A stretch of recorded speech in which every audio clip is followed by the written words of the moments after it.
तो स्वागत है आपका एक बार फिर से सर नमन अकेडमी में। चतुर्थ श्रेणी कर्मचारी भर्ती परीक्षा 2025 की गणित की हमारी ये तीसरी क्लास है लाभ और हानि टॉपिक की। आज लाभ और हानि टॉपिक के हम ऐसे ऐसे क्वेश्चन लेकर आए हैं, बिल्कुल एडवांस लेवल के क्वेश्चन जो एसएससी, रेलवे, सीजीएल इन एग्जाम्स के अंदर पूछे जाते हैं। बिल्कुल एडवांस लेवल के क्वेश्चन है, बिल्कुल ध्यान से समझना, क्योंकि मैं इस टाइप के क्वेश्चंस आपको पहली बार समझाने जा रहा हूँ। और इस टाइप के क्वेश्चंस अगर आपने आज समझ लिए तो आपको एग्जाम में बिल्कुल भी परेशानी नहीं आएगी, क्योंकि इस लेवल से कम लेवल के ही क्वेश्चंस आपके आने वाले हैं एग्जाम के अंदर। इसलिए बिल्कुल ध्यान से देखना ये वाले सवाल। तो चलिए सीधे सवाल पे बढ़ते हैं। क्वेश्चन नंबर 1 है आज का हमारा। एक व्यक्ति ने दो घोड़ों में से प्रत्येक को 32,500 में बेचा। क्वेश्चन है हमारा, एक व्यक्ति ने दो घोड़ों में से प्रत्येक को 32,500 में बेचा। लाभ और हानि टॉपिक है, तो केवल क्रय मूल्य, विक्रय मूल्य, लाभ और हानि इन्हीं चीजों पर बात हो गई। इतने में खरीदा, इतने में बेचा। बेचा मतलब विक्रय मूल्य। विक्रय मूल्य दिया गया है हमें 32,500। लेकिन ध्यान देने वाली बात यह है कि 32,500 जो विक्रय मूल्य दिया गया है वो दो चीजों का दिया गया है। दो चीजों मतलब दो घोड़ों में से प्रत्येक को, प्रत्येक मतलब 32,500 एक को और 32,500 में ही दूसरे को, दो का विक्रय मूल्य दिया गया है 32,500 और 32,500। उसे एक घोड़े पर 15% का लाभ तथा दूसरे पर 15% की हानि हुई। एक घोड़े पर उसको हुआ 15% का लाभ तथा दूसरे पर उसको हानि हो रही है 15% की।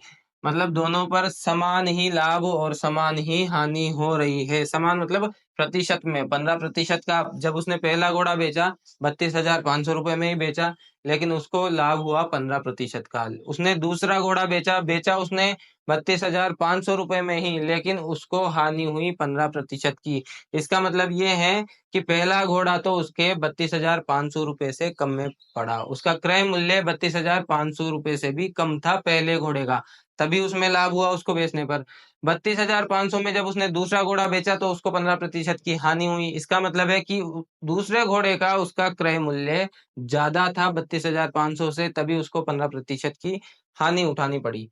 ये पूछ रहा है कुल सौदे पर उसे कितने प्रतिशत का लाभ अथवा हानि हुई। अब देखिए कितना बड़ा प्रश्न है, कितना लेंदी प्रश्न है। एग्जाम में अगर इस प्रकार का प्रश्न आता है तो हमारा दिमाग घूम जाए, इस प्रकार का क्वेश्चन है। क्योंकि ये प्रश्न लेंदी दिया गया है, कठिन बिल्कुल भी नहीं है, बिल्कुल शॉर्ट ट्रिक से समझेंगे हम इसको। अगर इसका क्रय मूल्य निकालने बैठेंगे तो बहुत टाइम लगेगा, क्योंकि दो दो बार हमें क्रय मूल्य निकालना पड़ेगा। उसके बाद इसकी हानि निकालनी पड़ेगी। प्रतिशत में दी गई है 15% लाभ एक पर, दूसरे पर 15% हानि। कुल सौदे पर हमें निकालना है लाभ अथवा हानि। अगर इस प्रकार का प्रश्न आपके एग्जाम में आता है जिसका विक्रय मूल्य समान हो, दो वस्तुओं का यदि विक्रय मूल्य समान दिया गया है, एक वस्तु पर लाभ होता है, दूसरे पर हानि होती है, और वो लाभ और हानि अगर समान होते हैं, मेरी बात को बड़े ध्यान से सुनना।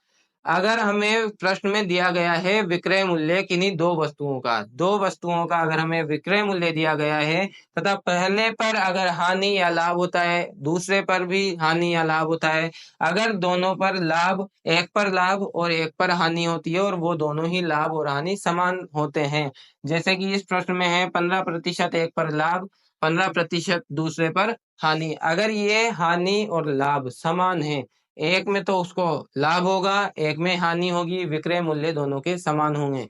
अगर ये चीज हमें प्रश्न में दी गई है तो इसका बिल्कुल शॉर्ट फॉर्मूला ये है, जितनी भी लाभ हो रही है वो दोनों समान लाभ और हानि को गुणा कर देंगे और भाग दे देंगे हम इसमें 100 का। 15 को 15 से गुणा करने पर आते हैं 225 बटा 100, ऐसे का ऐसा है। इसका मैंने आपको बताया था कैसे करेंगे। दो जीरो है तो दो संख्या छोड़ के पॉइंट लगा देंगे। 2.25% की हानि होगी। ऐसे सौदे में सदैव हानि होती है। ऐसे सौदों में, ऐसे सौदों में हमेशा हानि होगी। ऐसे सौदों में सदैव हानि होगी। इस चीज को अच्छी तरीके से दिमाग में बिठा लो। इस क्वेश्चन को केवल और केवल 2 सेकंड में कर सकते हैं। इतना बड़ा सारा प्रश्न आपको दिया गया है। एक व्यक्ति ने दो घोड़ों में प्रत्येक को 32,500 में बेचा। उसे एक घोड़े पर 15% लाभ तथा दूसरे पर 15% की लेकिन हानि हुई, तो कुल सौदे पर उसे कितने प्रतिशत का लाभ अथवा हानि हुई। इस प्रकार के प्रश्न होते बड़े हैं लेकिन करने में बहुत आसान है। 15 गुणा 15 किया, क्योंकि 15% का लाभ हुआ, 15% की हानि हुई। ये तब लगेगा जब ये लाभ और हानि दोनों समान प्रतिशत मात्रा में होगी और विक्रय मूल्य दोनों का समान होगा, दोनों वस्तुओं का। उसके बाद ये प्रश्न करना बेहद आसान हो गया। हमने क्या किया, लाभ और हानि दोनों की प्रतिशत मात्रा बराबर थी, तो दोनों की ही 15 और 15, ये लाभ ये हानि दोनों को किया गुणा और भाग दे दिया 100 का। वही आ जाएगा आपका उत्तर। उसको हल करेंगे आगे, और होगी क्या, सदैव इस प्रकार के सौदों में सदैव हानि ही होगी। उसको दोनों जो उसने बेचे 32,500 में एक, 32,500 में दूसरा, तो टोटल कितने के हो गए वो, 65,000 रुपए के। उसने 65,000 रुपए का कुल सौदा किया और उस कुल सौदे में उसको हानि हुई 2.25% की। ये सवाल इस प्रकार से बहुत ही आसानी से हल किया जा सकता है, बिल्कुल 2 सेकंड के अंदर। सवाल देखकर बिल्कुल भी डरना नहीं है, प्रैक्टिस करते रहनी है लगातार सवालों की। ऐसा ही अगला क्वेश्चन मैं लेके आ रहा हूँ आपके लिए, बिल्कुल आसान सा, लेकिन आपको देखने के बाद परेशानी हो सकती है। देखिए अगला क्वेश्चन देखते हैं, क्वेश्चन नंबर 2 की तरफ बढ़ते हैं। क्वेश्चन नंबर 2 है हमारा, एक बनिया अपने सामान को क्रय मूल्य पर ही बेचता है, परंतु वह 1 किलोग्राम के स्थान पर 900 ग्राम ही तोलता है।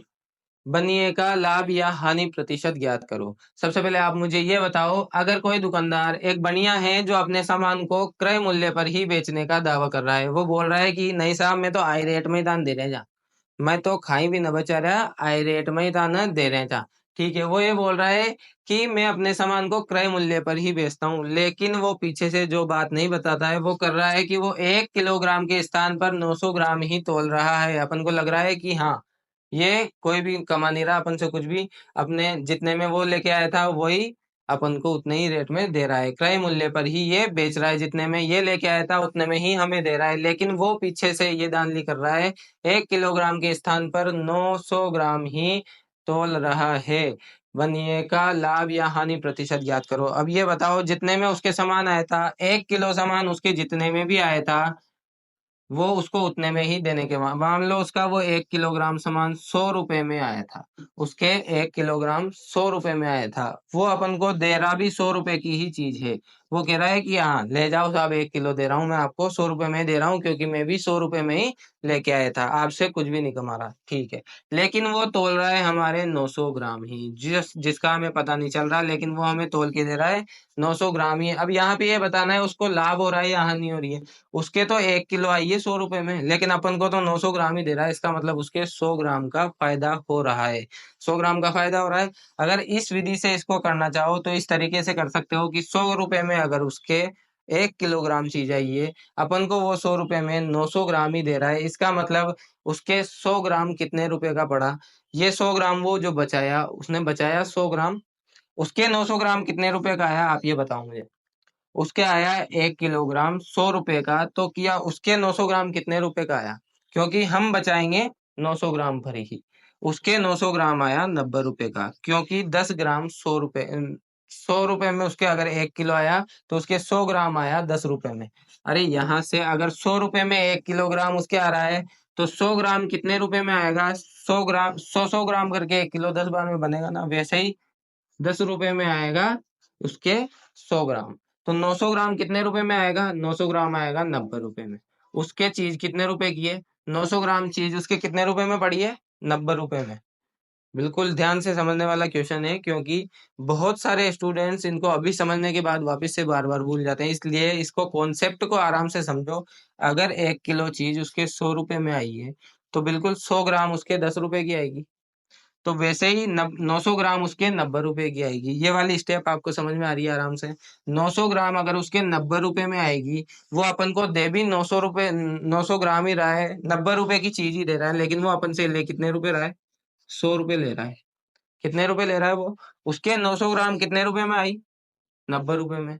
वो बोल रहा है कि मेरे तो 100 रुपए की 1 किलो आई है, आपको भी 1 किलो ही दे रहा हूँ, 100 रुपए दे दो। अपन ने उसको 100 रुपए दिए, लेकिन उसने तोला कितना, 900 ग्राम। उसके 900 ग्राम कितने रुपए में आई, 900 ग्राम तो उसके 90 रुपए की आई ना, चीज तो उसके 90 रुपए की पड़ रही है, 900 ग्राम 90 रुपए की पड़ी। ठीक है, 90 रुपए की तो चीज उसने अपन को दी, क्योंकि उसके तो 90 रुपए में आई, लेकिन अपन से उसने कितने रुपए लिए, उस 90 रुपए वाली चीज के 100 रुपए, उसने बीच में कितने रुपए बचाए, 10 रुपए। ये वाला कॉन्सेप्ट है समझने का। उसने अगर 10 रुपए बचाए, कितने रुपए पे बचाए, अब मैंने आपको बताया था जिससे तुलना की जा रही है उसको हम लिखेंगे नीचे, और जिसकी तुलना की जा रही है कि बचाए कितने 10 रुपए, उसको लिखेंगे ऊपर, गुणा कर देंगे 100 से, हमारा निकल के आ जाएगा उत्तर।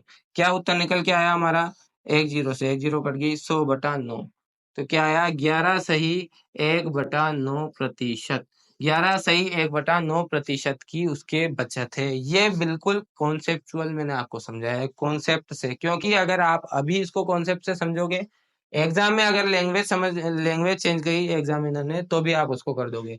अब इसी क्वेश्चन को करने का एक और शॉर्ट फॉर्मूला मैं आपको बताता हूँ, जो आपको हमेशा लगातार काम में लेते रहना है, उसी से प्रैक्टिस करनी है। कॉन्सेप्ट भी समझेंगे हम, साथ ही समझेंगे शॉर्ट ट्रिक्स, जिससे हम आसानी से फटाफट से क्वेश्चन को हल कर पाए। 1 किलोग्राम के स्थान पर वो कितने ग्राम तोल रहा है? अब जितने ग्राम वो तोल रहा है उससे कर दो आप तुलना। जितने ग्राम वो तोल रहा है उससे आप करेंगे सीधे तुलना। 900 ग्राम तोल रहा है तो इससे हम तुलना करेंगे। ठीक है, इसको रख दिए हम नीचे, बिल्कुल कोई प्रॉब्लम नहीं है। कितने ग्राम वो बचा रहा है, ये बात को आप ध्यान रखो। कितने ग्राम वो बचा रहा है? वो बचा रहा है 1 किलोग्राम के स्थान पर 900 ग्राम ही तोल रहा है। मतलब इसमें वो कितने ग्राम बचा लिया? वो 1000 की जगह वो 900 ग्राम ही तोल रहा है। कितने ग्राम बचा है उसने? 100 ग्राम। उसको हम लिख देंगे नीचे। जितने ग्राम वो बचा रहा है, जिसको लिख दो ऊपर, जिससे तुलना कर रहे हैं हम, 900 ग्राम ही तोल रहा है। जितना मतलब जितना वो आपको दे रहा है। एक और बार बिल्कुल आराम से सुनो। एक बनिया अगर अपने सामान को क्रय मूल्य पर ही बेचने का दावा कर रहा है, बेचता है बिल्कुल, परंतु वह 1 किलोग्राम के स्थान पर 900 ग्राम ही तोलता है। अब वो जितने ग्राम भी वो तोलता है, यहाँ पे 900 ग्राम की जगह 980 ग्राम भी आ सकता था। जितने भी ग्राम वो तोल के आपको दे रहा है वो लिख देंगे आप नीचे। बिल्कुल आराम से शॉर्ट ट्रिक बन रही है इसकी, उसको लिखेंगे आप नीचे। और जितना वो बचा रहा है, मान लो यहाँ पे 980 ग्राम होता, यहाँ पे 1200 ग्राम होता, तो कितने ग्राम वो बचा लेता? 980 और 1200 में कितने का अंतर है? 220 ग्राम वो बचा लेता। तो वो 220 ग्राम हम ऊपर लिखते, 900 ग्राम नीचे लिखते, और गुणा कर देते 100 से, जैसा कि हमने इसमें किया है। क्या किया है हमने इसमें? 900 ग्राम जितना वो तोल रहा है, जितना माल आपको दे रहा है, उसको लिखेंगे हम नीचे। अगर नीचे हमने ग्रामों में लिखा है, नीचे हमने किसमें लिखा है? ग्राम के अंदर 900 ग्राम वो तोल रहा है, ठीक है। उसके बाद 1 किलोग्राम के स्थान पर, मतलब 900 ग्राम ही तोल रहा है, तो वो बचा कितना रहा है? 100 ग्राम। उसको लिखेंगे हम ऊपर, क्योंकि वो हमने 900 ग्राम नीचे ग्रामों में लिखा है, इसीलिए ऊपर भी हम ग्रामों में लिखेंगे। 100 ग्राम बचाया उसने, तो 100 ग्राम लिखेंगे, गुणा कर देंगे हम 100 से। ये इतनी सी शॉर्ट ट्रिक है, यहाँ से हमारा उत्तर निकल के आएगा। इस प्रकार के कोई से भी क्वेश्चन करेंगे आप, इस शॉर्ट ट्रिक से कर सकते हैं। 11 से 1/9%, और ये निकल के आएगा आपके मात्र 2 सेकंड के अंदर। पिछला वाला क्वेश्चन भी केवल 2 सेकंड के अंदर आंसर निकल के आएगा। ये वाला क्वेश्चन भी केवल 2 सेकंड के अंदर आंसर निकल के आएगा। इस प्रकार के कोई भी क्वेश्चन हो जिसके अंदर बोले कि दुकानदार अपने माल को क्रय मूल्य पर ही बेचने का दावा करता है, परंतु वह इतने किलोग्राम की जगह इतने में इतना देता है, तो उस वाले क्वेश्चन के लिए यही है। जितना वो दे रहा है, जितना वो तोल रहा है, जितने वो बाट का प्रयोग कर रहा है, 1 किलो के बाट पर 500 ग्राम के बाट का ही प्रयोग कर रहा है, तो यहाँ पर 500 ग्राम नीचे। जितना वो आपको दे रहा है, जितना वो तोल के दे रहा है, वो लिखेंगे हम नीचे। और जितना वो बचा रहा है, कितना बच गया, कितने के स्थान पर वो तोलने के बाद कितना बचा रहा है, उसको लिखेंगे हम ऊपर। गुणा कर देंगे 100 से, उत्तर निकल के आ जाएगा हमारा 2 सेकंड के अंदर। इस प्रकार से ये था कॉन्सेप्चुअल, कॉन्सेप्ट से आपके लिए समझने का कि इस प्रकार से वो बचाएगा। ये कॉन्सेप्ट क्या था कि 1 किलो उसके मान लो 100 रुपए में पड़ रहा है। कितने में भी इसमें दे तो नहीं रखा आपको, इसके अंदर प्रश्न में ये तो नहीं दे रखा कि 1 किलो की सामग्री उसके इतने की थी। कितने की भी हो सकती है। 100 हम इसलिए मानते हैं ताकि हमारे लिए समझने में आसानी हो। अगर 1 किलो की चीज उसके 100 रुपए में आई, वो अपन से ले 100 रुपए रहा है, वो बोल रहा है कि 1 किलो में आपको दे रहा हूँ, लेकिन वो दे रहा 900 ग्राम ही है, तो उसके तो 900 ग्राम के ही पैसे लगे। ये समझने की बात ही है। उसके तो उस चीज के 900 ग्राम के ही पैसे लगे। 900 ग्राम उसके कितने में पड़ा? 90 रुपए में। केवल 90 रुपए में पड़ा है, वो अपन से ले रहा है 100 रुपए। तो इसमें पूछ ये रहा है कि लाभ या हानि प्रतिशत ज्ञात करो, तो उसके कितने होगा? 90 की तो उसकी चीज पड़ रही है, वो बेच रहा है 100 में, तो उसके हो गया लाभ। लाभ हो गया 10 रुपए का। किस किस पर हुआ?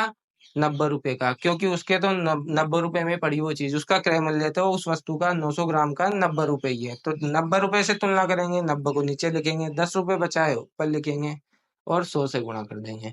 इस प्रकार भी ये आ सकता है। ये कॉन्सेप्चुअल है, ये शॉर्ट ट्रिक में है, जिससे आपके 2 सेकंड में उत्तर आ जाएगा। ऐसे ही अगला क्वेश्चन एक और अब निकल के आएगा आपके लिए एडवांस लेवल का, जिसको भी हम आसानी से हल कर देंगे।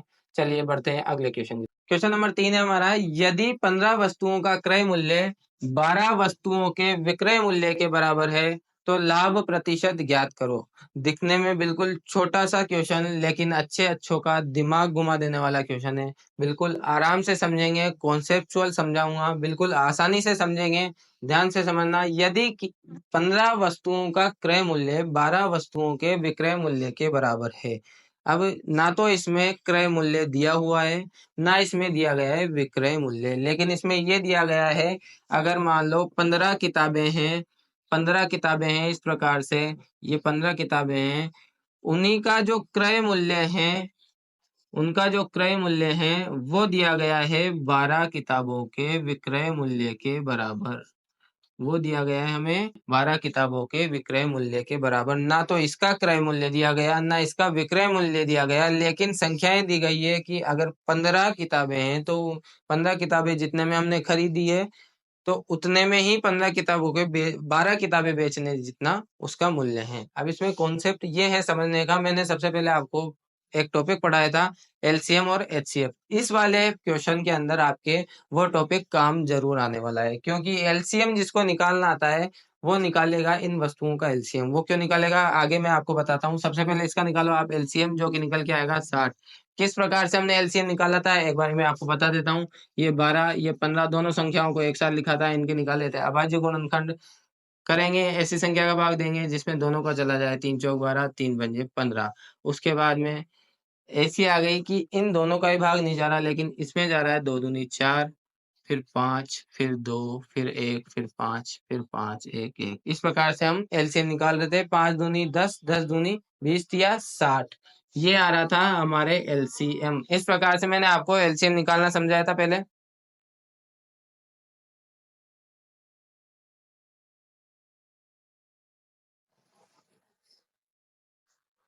तो एलसीएम अगर इसका 60 आ रहा है तो एलसीएम मैंने क्यों निकाला है? सर आपने इसका एलसीएम क्यों निकाला है? उसका जवाब ये है कि अगर हम इसका एलसीएम निकाल देते हैं तो इसका विक्रय मूल्य भी हम 60 मान सकते हैं और इसका क्रय मूल्य भी 60 आ सकता है। 15 वस्तुओं का क्रय मूल्य अगर हम मान लें 60, तो विक्रय मूल्य 12 वस्तुओं का भी आएगा 60। इसका एलसीएम एलसीएम और एचसीएफ निकाले ही जिस वजह से जाते हैं क्योंकि लीस्ट कॉमन मल्टीपल और हाईएस्ट कॉमन फैक्टर, कॉमन चीज निकालने के लिए एलसीएम और एचसीएफ जैसे शब्दों का प्रयोग करना पड़ता है। और एलसीएम और एचसीएफ टॉपिक इसीलिए दिया गया है ताकि आपको इन चीजों का कॉमन निकालना पड़े। एलसीएम और एचसीएफ टॉपिक के क्वेश्चन आपके एग्जाम में आए या ना आए, लेकिन इस प्रकार के क्वेश्चन जरूर आएंगे जिसमें एलसीएम और एचसीएफ आपको ज्ञात करना आना चाहिए और आपको ये भी पता होना चाहिए कि इसमें एलसीएम हमें निकालना है। अगर हम इसका एलसीएम निकालते हैं तो इसका एलसीएम आता है 60।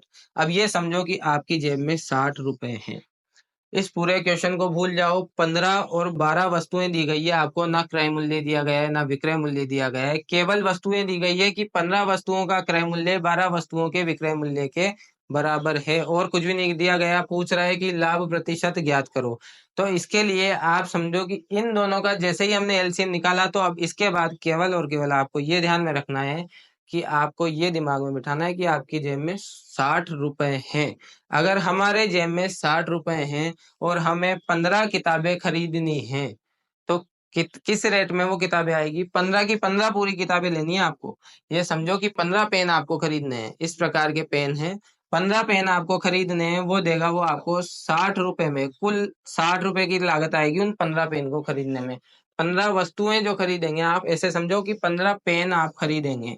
15 पेन खरीदेंगे आप 60 रुपए में, तो एक पेन कितने का आएगा? 15 पेन आ गए आपके 60 रुपए में, तो एक पेन कितने का आएगा आपके? आप खरीद रहे हैं अभी तक, ये केवल क्रय मूल्य है, 15 वस्तुओं का क्रय मूल्य है। 15 पेन का क्रय मूल्य अगर 60 रुपए है तो एक पेन का क्रय मूल्य क्या आएगा? एक पेन का क्रय मूल्य आएगा 60/15 बराबर 4। मतलब आपके एक वस्तु पड़ रही है 4 रुपए की। इस हिसाब से क्या पड़ रही है? प्रश्न के हिसाब से 15 वस्तुओं का क्रय मूल्य जो 12 वस्तुओं के विक्रय मूल्य के बराबर है, उसका हमने एलसीएम निकाला। अब सबसे पहले याद किया 15 वस्तुओं का 60 रुपए के लिए, क्योंकि 60 रुपए है हमारे पास, क्योंकि एलसीएम ही हमने 60 निकाला है। 60 एलसीएम आया तो एक वस्तु कितने रुपए की पड़ रही है? 4 रुपए की। अब ये हमारे गणित लगाने का टाइम है, दिमाग लगाने का टाइम है कि एक चीज, एक पेन अगर हमारे 4 रुपए में पड़ रहा है, लेकिन हम उसको बेच कितने रुपए में रहे हैं? विक्रय मूल्य भी 60 है, लेकिन कितने वस्तुओं का? 12 पेन का विक्रय मूल्य कितना बताया है इसने? 12 पेन अगर बेचो, आपकी 60 रुपए में बेचो, आपने खरीदे हैं 15 पेन 60 रुपए में, लेकिन आप 12 पेन ही बेचो 60 रुपए में। इसका मतलब क्या है कि एक पेन कितने रुपए में बेचना है हमें, वो हम निकालेंगे तो यहाँ पे आएगा 60/12 बराबर 5। मतलब 5 रुपए में हमें पेन बेचना है। अगर हम एक वस्तु की कीमत निकाल लिए, एक वस्तु की कीमत हमें 4 रुपए में पड़ रहा है, एक पेन पड़ रहा है दुकानदार को 4 रुपए में, एक पेन बेचना है उसको 5 रुपए में। अब यहाँ से कॉन्सेप्ट ये है, पेन आया है उसके 4 रुपए का, उसको बेचना है 5 रुपए में, उसके बीच में कितने रुपए बच रहे हैं? हर एक पेन पे 1 रुपया हर एक पेन पे बच रहा है। लेकिन मैंने आपको जो बोला था कि हमें अगर इसका प्रतिशत निकालना है तो किस प्रकार से लाभ प्रतिशत निकलेगा? जिससे तुलना करेंगे। तुलना किससे करेंगे? लाभ अथवा हानि की गणना हमेशा और हमेशा केवल और केवल क्रय मूल्य पर ही की जाएगी। लाभ कितना हो रहा है? 1 रुपए का। क्रय मूल्य कितना था हमारे एक पेन का? 4 रुपए। विक्रय मूल्य से अब हमें कोई मतलब नहीं है, क्योंकि हमें लाभ पता चल चुका है। लाभ कितना होगा? 1 रुपए का। आया कितने में उसके? 4 रुपए में। क्रय मूल्य को कहाँ लिखेंगे? क्योंकि तुलना कर रहे हैं हम क्रय मूल्य से, तो उसको लिखेंगे नीचे। लाभ हो रहा है 1 रुपए का, उसको लिखेंगे ऊपर, गुणा कर देंगे 100 से। आ जाएगा हमारे उत्तर प्रतिशत में 25% का लाभ होगा। ये पूछ रहा है कुल सौदे में लाभ प्रतिशत, जो कि 25% का होगा। ये इतना लेंथी नहीं है क्वेश्चन, लेकिन समझना जरूरी है कि किस प्रकार से प्रश्नों को हल कर सकते हैं।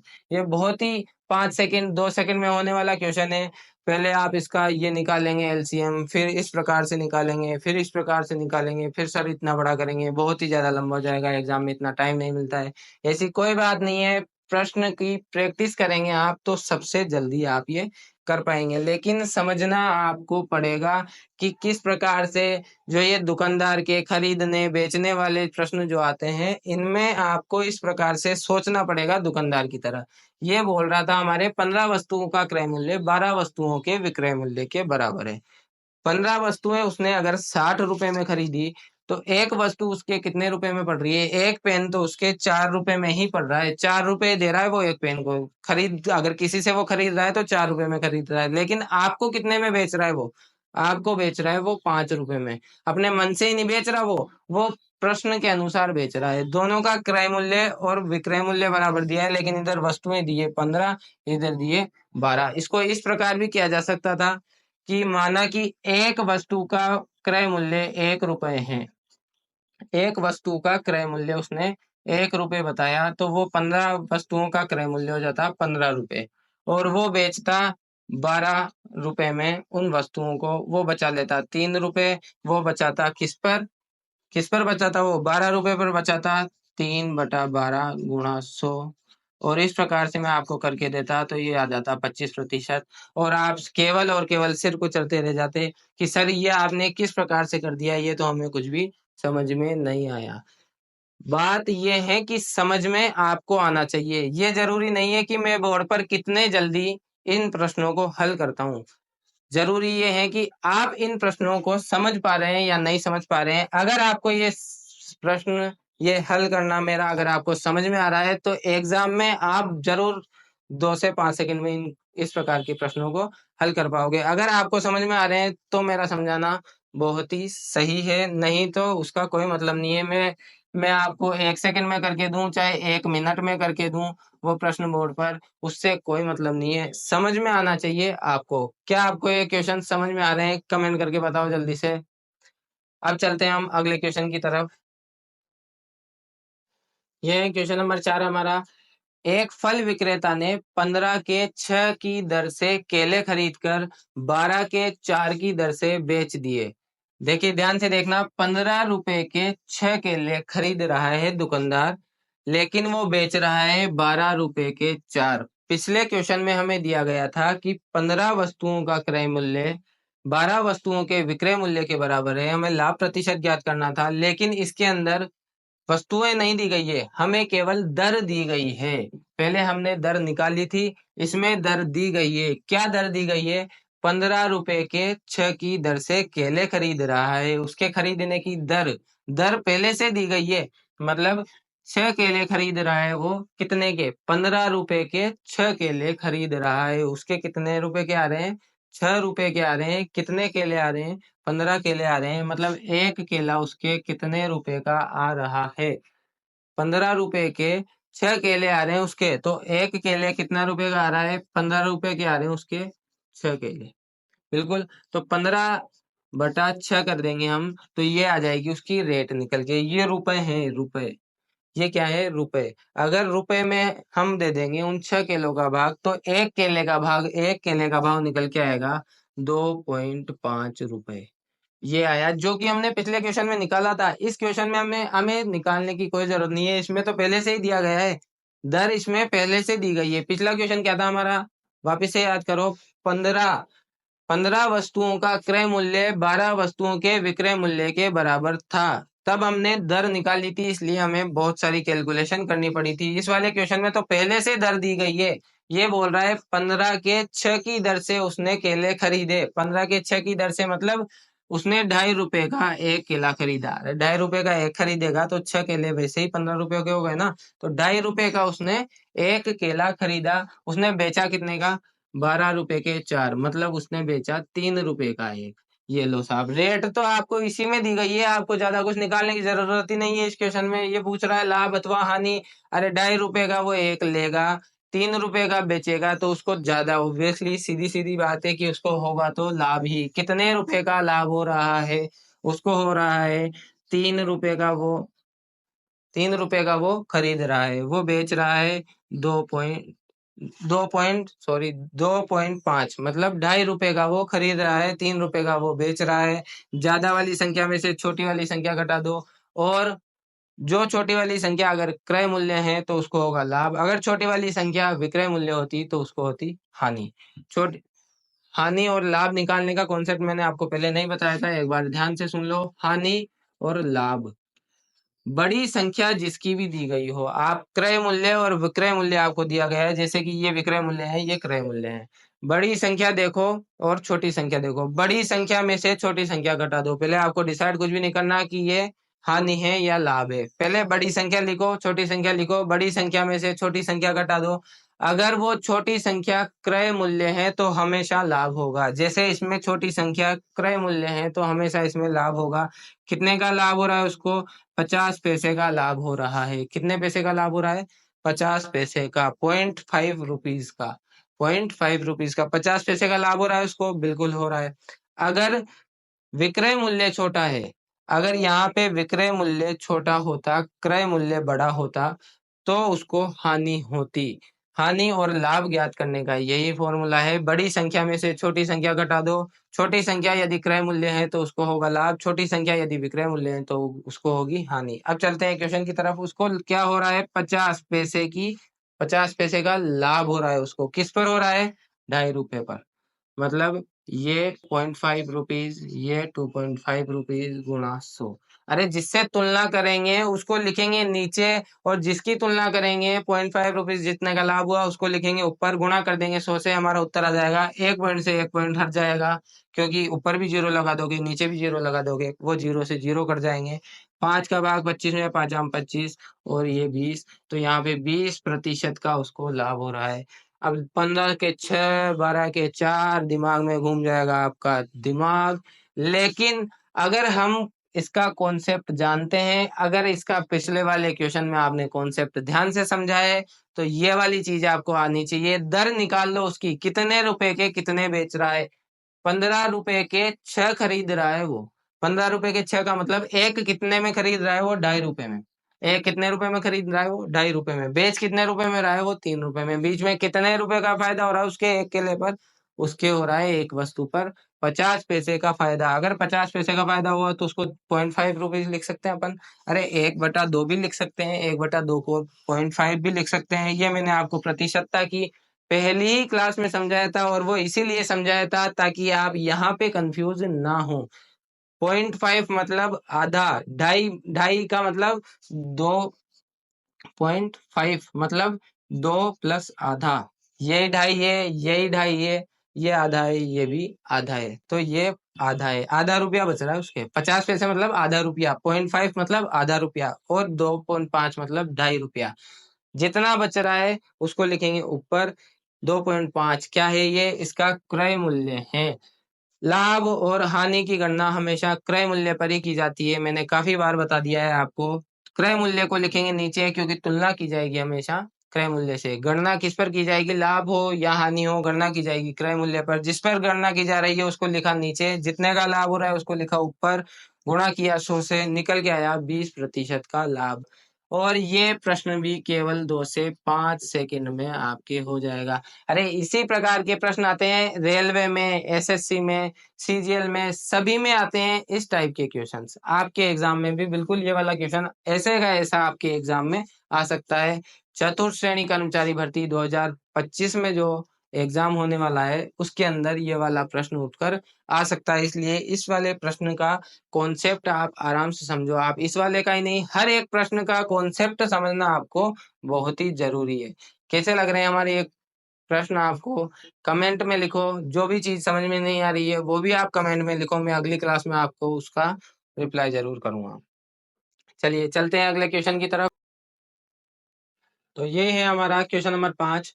एक दुकानदार अपने सामान पर क्रय मूल्य से 20% अधिक अंकित करता है तथा अंकित मूल्य पर 10% की छूट देता है, उसका लाभ प्रतिशत ज्ञात करो। मैंने आपको बताया था अंकित मूल्य क्या होता है। अंकित मूल्य वो होता है जो दुकानदार उसकी दुकान पर उस वस्तु को बेचने के लिए खुद का मूल्य निर्धारित करता है और उस वस्तु पर अंकित कर देता है। लेकिन ये बोल रहा है कि एक दुकानदार अपने सामान पर क्रय मूल्य से 20% अधिक अंकित करता है। क्या आपको क्रय मूल्य दिया गया है? अगर आपको क्रय मूल्य नहीं दिया गया है, मैंने आपको बताया था कि हमें प्रतिशतता जैसे सवालों में 100 मानकर ही चलना है। जब भी हम चीजों को 100 मान के चलेंगे तो हमारी गणना आसान हो जाएगी। कैलकुलेशन अगर हमारी आसान हो जाएगी तो हमारा प्रश्न को हल करना बहुत ही आसान हो जाएगा। दुकानदार अपने सामान पर क्रय मूल्य से 120 मतलब क्रय मूल्य से 20% अधिक अंकित करता है। अगर उसका क्रय मूल्य हम 100 मान लेते हैं तो 20% अधिक अंकित करेगा तो वो अंकित करेगा 120 रुपए। अगर उसके 100 रुपए में चीज आई है कोई भी, वो अंकित करता है 20% ज्यादा, मतलब वो आई है वो उसको उस पर 120 रुपए अंकित करेगा तथा अंकित मूल्य पर 10% की छूट देता है। अगर यहाँ पर ये अंकित मूल्य पर ये शब्द नहीं लिखा होता, सीधा लिखा होता तथा 10% की छूट देता है, तब भी आपको यही समझना था कि छूट हमेशा अंकित मूल्य पर दी जाती है। वो तीन चीजें जो मैंने आपको लाभ और हानि, जो कक्षा क्लास हमारी स्टार्ट हुई थी, वो मैंने आपको फर्स्ट क्लास में बता दी थी। क्रय मूल्य क्या होता है, अंकित मूल्य क्या होता है, विक्रय मूल्य क्या होता है, और छूट क्या होती है। छूट मतलब बट्टा या छूट, दोनों एक ही शब्द है। छूट देता है वो 10% की अंकित मूल्य पर। अगर वो 10% की छूट देगा और फिर उसको बेचेगा, मतलब 10% की छूट देने का मतलब है वो उसका 90% ही रह जाएगी। अगर 100% ये है, उसमें से वो 10% घटा देगा तो वो रह जाएगी चीज 90% की। इस वाले कॉन्सेप्ट को आप अच्छी तरह दिमाग में बिठा लो, क्योंकि हर सवाल में ये वाला कॉन्सेप्ट आपके जरूर काम में आएगा। अगर वो चीज 120 रुपए की है, 10% की छूट दे रहा है, तो वो चीज रह जाएगी 90% उसका।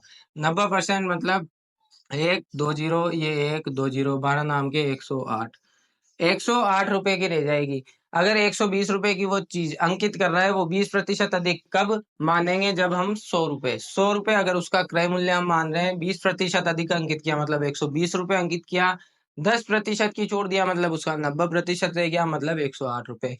अब इसका क्रय मूल्य था 100 रुपए, विक्रय मूल्य प्राप्त हुआ 108 रुपए।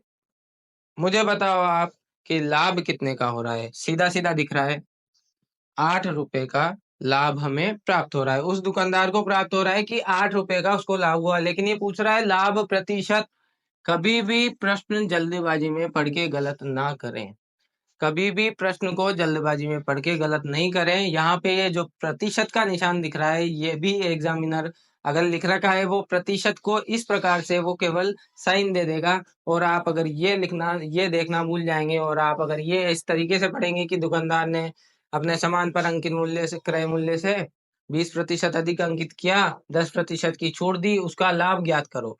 अगर आपने ये प्रतिशत नहीं पढ़ा तो आप 8 अगर ऑप्शन में दिया गया है तो वो भी लगा कर आ सकते हैं। अब इसका निकालना है हमें प्रतिशत। किस प्रकार से निकालेंगे? क्रय मूल्य 100, तुलना हमेशा किस पर करेंगे? क्रय मूल्य पर। जिससे तुलना करेंगे उसको कहाँ लिखेंगे? नीचे। कितना लाभ हो रहा है उसको कहाँ लिखेंगे? ऊपर। और गुणा कर देंगे 100 से। ये निकल के आएगा उसका लाभ प्रतिशत। क्या? 4 दूनी 8, 25 चौक 100, 25 चौक 100 और ये 8%। सीधा सीधा आ रहा है कि 8 100 से 100 कट गया, 8% निकल के आ रहा है। अगर 100 रुपए पर वो 8 रुपए बचा रहा है तो कितने निकल के आ रहा है? 8%। 8% का उसको लाभ होगा। यह है सवाल केवल 2 सेकंड का, क्योंकि देखकर ही पता चल रहा है कि अगर 100 रुपए हम यहाँ पे मान लेते हैं तो हमें ये सब करने की कोई जरूरत नहीं है। 100 रुपए हम मान रहे हैं तो 120 रुपए उसका अंकित मूल्य हो गया सीधा सीधा। 10% की छोड़ दी, इसका 10% होता है 12, 12 इसमें से घटाया है 108, 100 से 108 पे चले गए तो 8 रुपए आगे बढ़ गया, तो सीधे सीधे 8% का लाभ हो गया। केवल और केवल 2 सेकंड में करने वाले सारे क्वेश्चंस थे हमारे। आज हमने किए हैं 5 क्वेश्चंस और सारे के सारे क्वेश्चंस केवल और केवल हैं आपके 2 सेकंड में करने लायक। लेकिन आपको समझना पड़ेगा, उसके बाद होंगे आपसे वो 2 से 5 सेकंड में। अगर आपने कॉन्सेप्ट नहीं समझा तो आपके कुछ भी समझ में नहीं आएगा। ना तो आपसे 2 सेकंड में होंगे वो, ना ही आपसे होंगे वो 2 मिनट में। आपसे वो सवाल होना चाहिए, सबसे पहले आपको वो सवाल समझ में आना चाहिए, हल होना चाहिए आपसे, उसके बाद में आएगी आपकी स्पीड। प्रैक्टिस करने के बाद आपकी आएगी स्पीड। और प्रैक्टिस हम करवाने वाले हैं हमारे क्वेश्चन बैंक वाली जो हमारी सीरीज चलेगी, उस वाली क्वेश्चन बैंक वाली सीरीज में हम करेंगे प्रैक्टिस। अभी हम सारे प्रश्नों को समझेंगे आराम से, बहुत समय है अभी एग्जाम में। बढ़ते हैं अगले क्वेश्चन की तरफ। ये हमारा क्वेश्चन नंबर 6। एक दुकानदार अंकित मूल्य पर 10% की छूट देता है। उसे 8% लाभ कमाने हेतु अंकित मूल्य को क्रय मूल्य से कितने प्रतिशत अधिक रखना होगा? मैंने अभी अभी पिछला जो क्वेश्चन समझाया था, क्वेश्चन नंबर 5 जो हमारा था, उसी का जस्ट उल्टा क्वेश्चन है ये। एक दुकानदार अंकित मूल्य पर 10% की छूट देता है, ठीक है। उसे 8% का लाभ कमाने हेतु शर्त दी गई है कि उसे 8% का लाभ अवश्य होना चाहिए। मैंने आपको बताया था, जब आपको इस प्रकार के क्वेश्चंस में क्रय मूल्य ना दिया गया हो, क्रय मूल्य हमें मानना पड़ेगा 100 रुपए। मानना इसलिए 100 रुपए पड़ेगा क्योंकि 100 बिल्कुल आसानी से क्वेश्चन को हल कर सकता है। 100 का मानना हमारे लिए बहुत ही फायदेमंद साबित होने वाला है, इसीलिए हम मान रहे हैं क्रय मूल्य को 100 रुपए। 100 रुपए अगर क्रय मूल्य होगा और वो 8% लाभ कमाना है, उसको क्या करना है? 8% लाभ कमाना है। शर्त यही है कि 8% लाभ कमाना है, तो विक्रय मूल्य ऑटोमेटिक 108 रुपए हो जाएगा। इसका 100 रुपए का 8% बढ़ाकर 108 हो जाएगा। वो 8% लाभ कब आएगा तो कितना हो जाएगा विक्रय मूल्य? अगर हमने क्रय मूल्य ये माना 100 रुपए, तो विक्रय मूल्य अपने आप ही कितना हो गया? 108 रुपए। अब वो बोल रहा है कि अंकित मूल्य को क्रय मूल्य से कितने प्रतिशत अधिक रखना होगा। एक शर्त ये थी कि अंकित मूल्य पर 10% की छूट देता है, इसका मतलब ये अंकित मूल्य का 90% है। अंकित मूल्य अगर 100% है, वो 10% की छूट देता है तो वो 90% रह गया। 90% क्या है? ये विक्रय मूल्य किसका? अंकित मूल्य का। अंकित मूल्य का 90% ये है। अब हम यहाँ से भी स्टेप बाय स्टेप ही चलेंगे, ऐसा नहीं कि पिछले क्वेश्चन में देख लिया। ये समझिए कि एग्जाम में आया है बिल्कुल नया, दिमाग में फ्रेश। 100% अगर अंकित मूल्य है, 10% की वो छूट देता है तो वो अंकित मूल्य कितना रह जाता है? 90%। और उसी 90% पर वो बेच देता है तो वो बन जाता है उसका विक्रय मूल्य। मतलब ये किसी का 90% है, एक्स का 90% है। प्रतिशत मतलब नीचे 100, कितना? 108। और हमें ज्ञात क्या करना है? ज्ञात क्या करना है? अंकित मूल्य को क्रय मूल्य से कितने प्रतिशत अधिक रखना होगा, ये पूछ रहा है वो। तो अब सबसे पहले तो हम ये देख लेते हैं कि उसका अंकित मूल्य क्या आएगा। अंकित मूल्य क्या आएगा? एक्स का मान ज्ञात करना है, नीचे वाली संख्या ऊपर, ऊपर वाली संख्या नीचे। एक्स बराबर 108 गुणा 100 बटा 90, यही आएगा। एक जीरो से एक जीरो कट गई, 9 एकम 9, 9 दूनी 18। एक्स बराबर 120 रुपए, यही आएगा। कितने प्रतिशत अधिक रखना होगा, किससे, क्रय मूल्य से। तुलना किससे कर रहे हैं, क्रय मूल्य से। क्रय मूल्य माना था हमने 100 रुपए, तुलना जिससे भी करेंगे उसको रखेंगे नीचे। कितने अधिक, कितना अधिक है, ये है अंकित मूल्य, ये है विक्रय मूल्य, ये है क्रय मूल्य, हमने तीनों निकाल लिया। ये पूछ रहा है क्रय मूल्य से कितने प्रतिशत अधिक रखना होगा, प्रतिशत में निकालना है हमें। यहाँ तो पता चल गया कि क्रय मूल्य है 100, अंकित मूल्य है 120, 20 अधिक रख रहा है वो किस पर, 100 पर, 100 से 20 अधिक रख रहा है वो, और प्रतिशत में निकालना है तो क्रय मूल्य से तुलना हो रही है वो नीचे, जितना अधिक है वो ऊपर गुणा किया 100 से, 100 से 100 और 20% बच गया, तो 20% उसको अधिक रखना पड़ेगा क्रय मूल्य से अंकित मूल्य को। इस प्रकार से कॉन्सेप्चुअल क्वेश्चंस को कॉन्सेप्ट समझ के ही करेंगे, वैसे हो जाएंगे आपसे 2 से 5 सेकंड के अंदर। 10% की वो छूट देता है, 8% का लाभ कमाना है, 108 विक्रय मूल्य हो गया, और इसका अंकित मूल्य हमने निकाला 120 निकल के आया, और वो 100 से 120 तक पहुंचने में 20 रुपए अधिक रख रहा है। इसका मतलब 100 पर 20 रुपए अधिक रख रहा है, इसका मतलब 20% अधिक रख रहा है, 20% अधिक रखना होगा, ये हमारा उत्तर है। चलते हैं अगले क्वेश्चन की तरफ।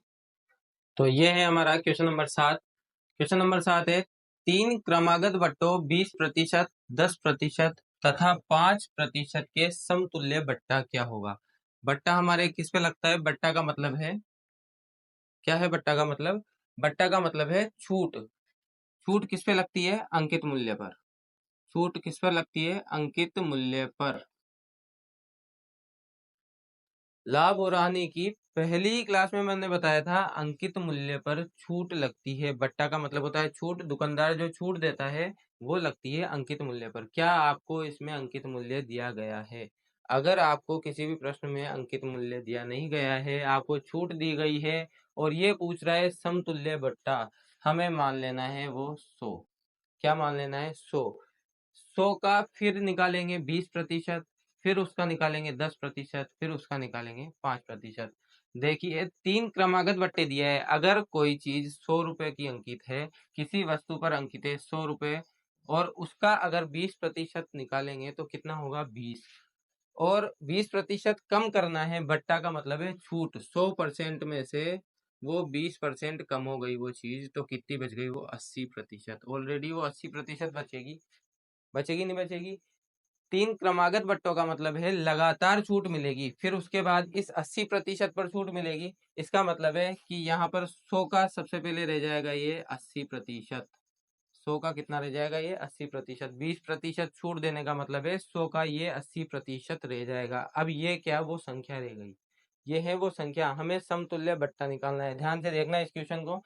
80% रह गया, उसके बाद क्रमागत बट्टे हैं, ये तीनों क्रमागत बट्टे हैं। 20%, उसके बाद 10%। 10% का मतलब वो उस संख्या की 90% रह जाएगी। 10% छूट का मतलब क्या होगी, अब जो ये संख्या बची है, इस संख्या पर भी 10% की छूट है। 10% छूट का मतलब इस पूरी संख्या का ये 90% रह जाएगी।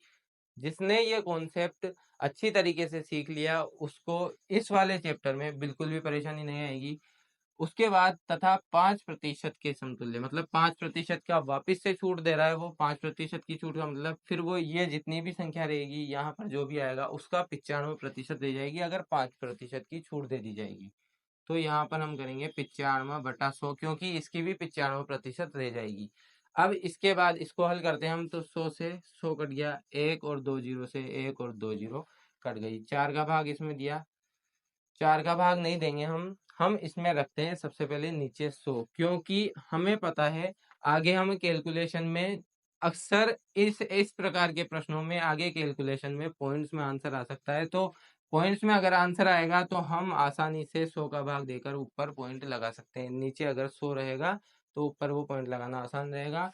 8 नाम 72 यहाँ पे बहुत आसानी से आ जाएगा। 72 और 95 को गुणा करना ज्यादा मुश्किल नहीं है हमारे लिए। 5 दूनी 10, 1 7 पंजे 35 और 18 53 और 1 54, 5 9 सत्ते 63 और 5 68।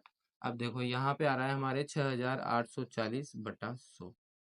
ये आ रहा है, एक जीरो से एक जीरो कट गई और ये एक पॉइंट यहाँ पे लग गया, तो ये आ रहा है 68.4। 68.4 क्या आ रहा है हमारे, ध्यान देने वाली बात ये है, इस वाले प्रश्न को इतने ध्यान से इसलिए समझाना पड़ रहा है क्योंकि 20%, 10% और 5% का जो क्रमागत बट्टा, मतलब जो क्रमागत छूट दी गई है 20%, 10% और 5% की जो तीनों क्रमागत छूट दी गई है, उसके बाद वो रह जाती है वस्तु 68.4%। मतलब 100% जो शुरू में थी, तो वो लगातार क्रमागत 20, 10 और 5% के क्रमागत छूट के बाद वो वस्तु इतनी ही रह जाती है। ये इसका मतलब है। समतुल्य बट्टा मतलब अब 100 से कितनी कम रह गई वो वस्तु, 68.4। 100.0 से वो रह गई 68.4, मतलब कितनी कम हो गई, कितनी कम हो गई, 10 में से 4 गए तो 6, 9 में से 8 गए तो 1 और 9 में से 6 गए तो 3, 31.6, 31.6% कम हो गई। अगर 20%, 10% और 5% के क्रमागत बट्टों की जगह अगर 31.6% का एक बट्टा भी दिया होता, तब भी यही उत्तर निकल के आता। यही ये क्वेश्चन पूछ रहा है कि इन तीनों के समतुल्य बट्टा, केवल एक बट्टा पूछ रहा है, वो केवल एक छूट, इन तीनों के ही समान एक कोई छूट पूछ रहा है, वो हमें ज्ञात करनी थी। तो इन तीनों के ही समान हमने पहले तो वो संख्या निकाली, उसके बाद उसको 100 में से घटा दिया। अगर आप 100 में से घटाना भूल जाओगे, तो अगर ये ऑप्शन में रहेगा तो आप ऑप्शन के अंदर ये भी करके आ सकते हो। यहाँ पे बहुत बारीकी से समझने वाली चीज यही है कि अगर कोई संख्या वो 100 थी, क्रमागत बट्टे दिए गए हैं 20%, 10% तथा 5%, हमने उस संख्या को निकाला पहले छूट देकर, छूट जितनी भी मिली, तो तीनों क्रमागत छूट मिलने के बाद वो संख्या रह गई 68.4%। कोई भी वो वस्तु हो, कितने भी प्रतिशत की हो, वो अपने आप में 100% होगी और उसकी रह जाएगी वो तीन क्रमागत 20%, 10% और तथा 5% की छूट के बाद 68.4%।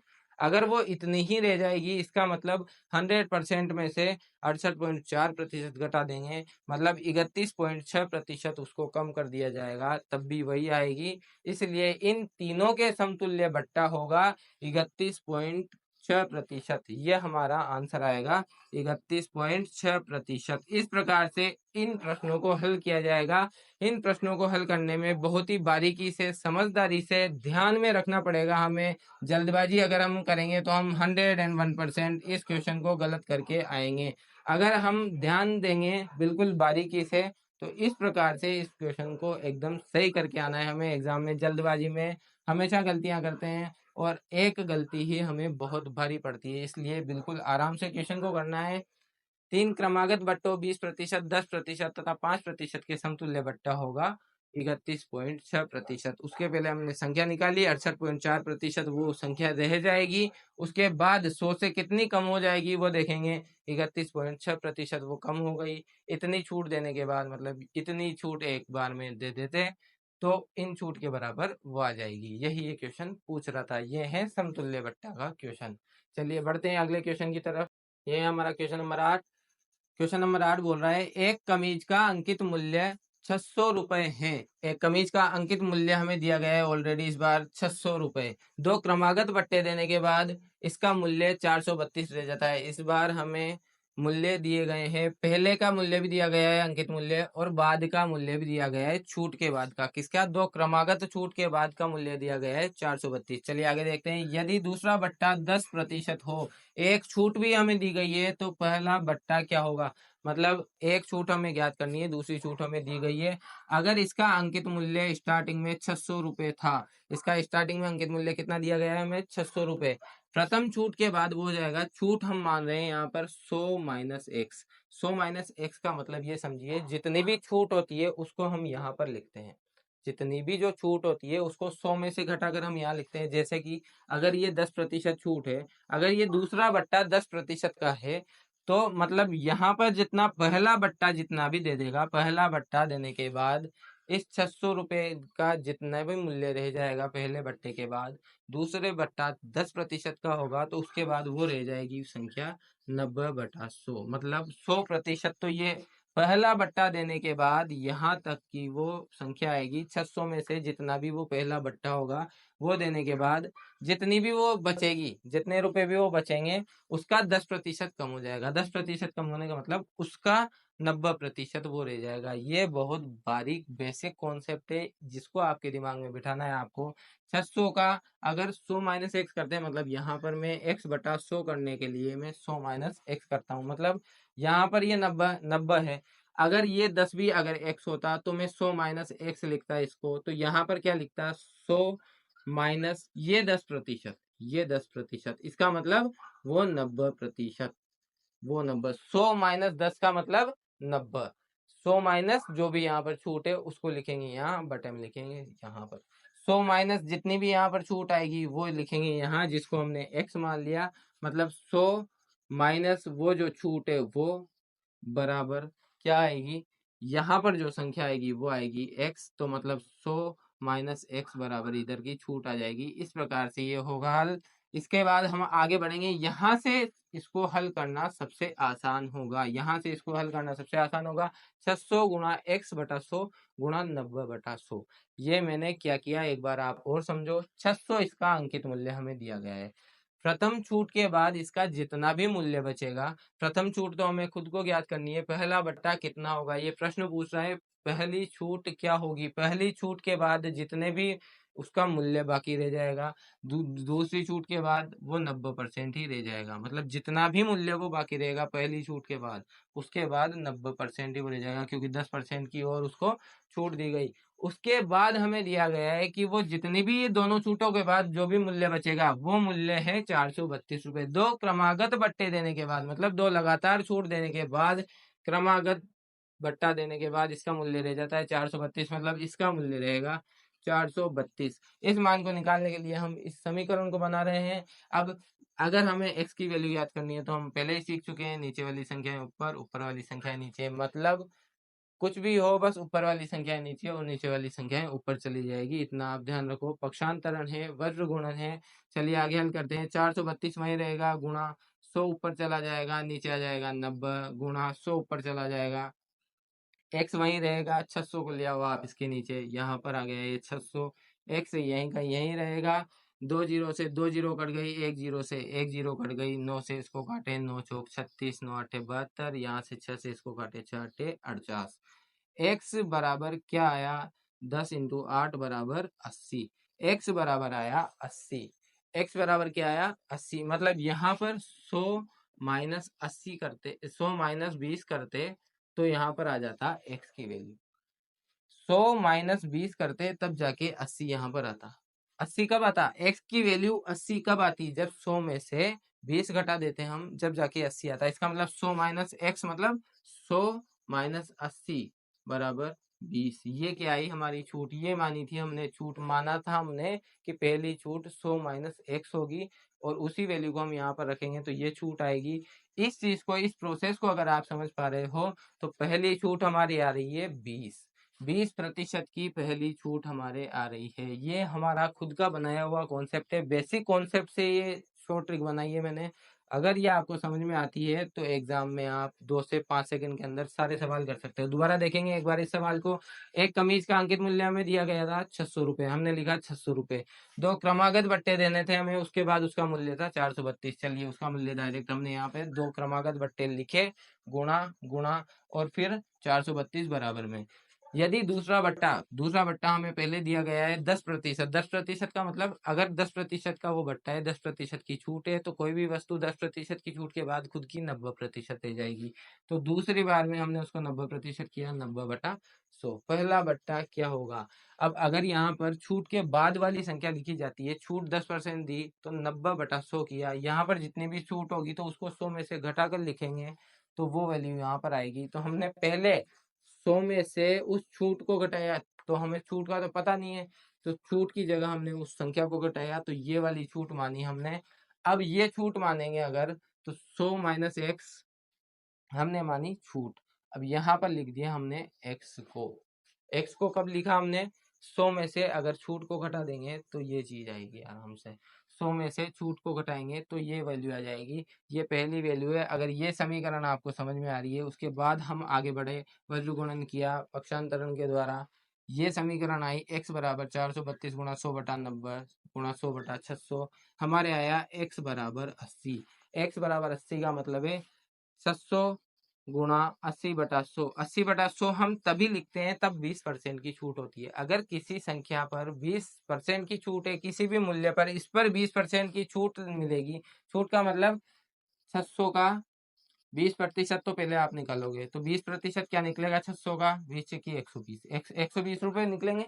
ये इसकी छूट होगी। इसको भी फिर आपको 600 में से घटाना पड़ेगा। 600 में से घटाने का मतलब 480 रह जाएंगे ये इसमें से घटाने के बाद। लेकिन अगर आप यहाँ से 600 गुणा इसका 80% रह जाएगा। अगर ये आपको समझ में आ रहा है, 600 का 20% निकाल कर 600 में से घटाने की बजाय 600 का 80% रह जाएगा। वो चीज 20% छूट देने के बाद वो 600 की 80% ही रह जाएगी। अगर यह आपको समझ में आ रहा है तो क्वेश्चन यहाँ से ज्यादा आसानी से हल होगा। 6×8 = 48, ये यहाँ से 680, यहीं पर ये इतना सा आ जाएगा। बिल्कुल छोटा हो जाएगा ये क्वेश्चन।